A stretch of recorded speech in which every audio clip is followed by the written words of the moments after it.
Welcome to the Harvest of the Month, where each month we'll be learning about a different seasonal fruit or vegetable grown locally in California. The Harvest of the Month program was developed by the California Department of Public Health and the Champions for Change campaign. We're the Lake County Snap Ed team of Matthew and Casey here to talk about this month's healthy harvest. It's crisp, sweet, and juicy. The apple. With more than 2,500 varieties grown in the United States and more than 7,500 worldwide, the apple is one of the most popular fruits. The apple has been used throughout history and around the world in a variety of dishes such as desserts, jams, juices, salads, and sandwiches. But personally, my favorite way of eating apples is sliced with some chunky peanut butter. Alright, let's start off with some apple history. For millions of years, apples have existed for the length of recorded history in both ancient writings and artwork. Apples originated in Central Asia and Western China. These early wild apples were small and sour, not like the apples we're used to eating today. The apple tree was likely the earliest tree cultivated, and through thousands of years of selection, the fruit has been improved. The sweet apple varieties were introduced to North America in the 17th century, and the first orchard was started in Boston in 1625. Before this, only sour crab apple trees were native to America. And by the 20th century, apples were leading the blossoming multi-billion-dollar fruit industry. And did you know? Well-known American apple orchardists include George Washington and Thomas Jefferson, our first and third presidents. Did you know that the legend of Johnny Appleseed, a young man who spread apple seeds all over America, is based on a real person? John Chapman, an American pioneer, established apple nurseries in Pennsylvania, Ohio, Indiana, and Illinois, and distributed wildly random apple seedlings to settlers far and wide. Now, let's talk about some homegrown apple facts. California apples are harvested throughout the year and many varieties are available year-round. The apple industry in our state dates back to the 1800s when two early orchards were cultivated in Watsonville and Sebastopol.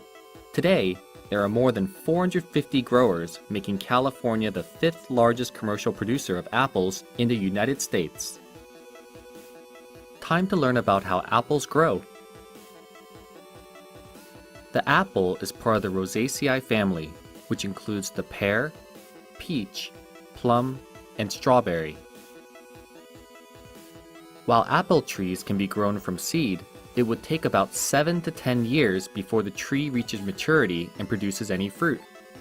And often, the apples that come from the tree may differ from the parent apple which provided the seed.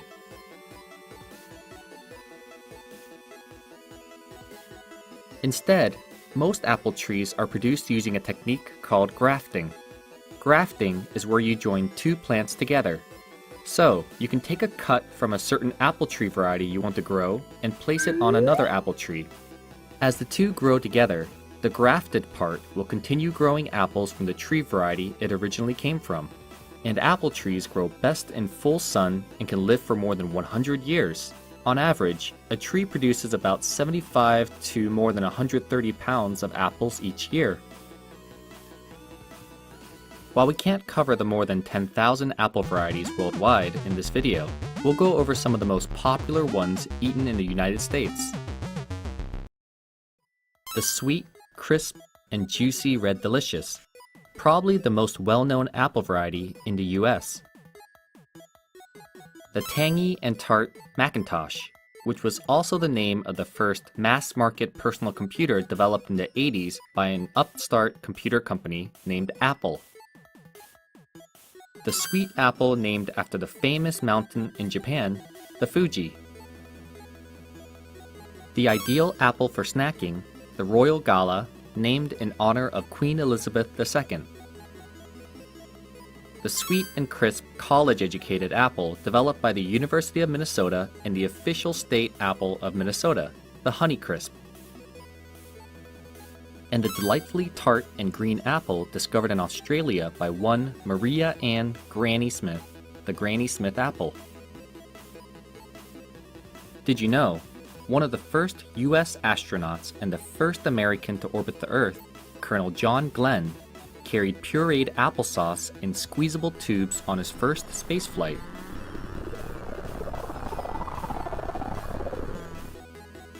Now, let's learn about how to pick ripe apples that are ready to eat. Unlike the pear, apples stop ripening once they are picked from the tree, so when buying your apples from the store, there are a couple things to look for.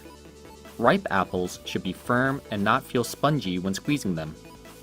Both big and small apples can be equally delicious, so don't worry about grabbing the biggest apple possible. When rubbing your fingers on the skin of an apple, an overripe apple will feel waxy, while a ripe apple will feel a bit rougher. This can be a bit trickier with store-bought apples, since they're often coated with food-grade wax to keep them looking pretty. And avoid apples that have any bruises or soft spots. If you have the chance to go to an orchard and pick your own apples right from the tree, there are other things to look for. Apples ripen from the outside of the tree in, so the apples at the outside of the tree should be ready for picking first. Avoid the ones that are growing closer to the trunk or deep within the branches. Color alone is not a good indicator of ripeness, so don't rely on how red or green an apple looks. And to pick an apple, lift and twist it off the branch rather than pulling it off, as this can cause nearby apples to fall to the ground, damaging them. A ripe apple should come off the tree very easily. And when in doubt, just ask the farmer where the ripe apples ready for picking are. And whether bought from the store or picked straight from the tree, apples can be stored for weeks in the refrigerator. Lastly, let's learn about some of the benefits of eating apples.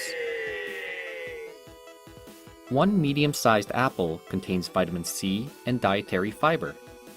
As we learned last time with pears, fiber is an important nutrient that helps move food through our body, helps us feel fuller for longer after a meal, and may help lower the risk of diseases such as heart disease and diabetes. Apples are also a good source of quick energy, which makes them a great snack between meals or when exercising. Apples, in the form of applesauce, can also be used to make recipes healthier.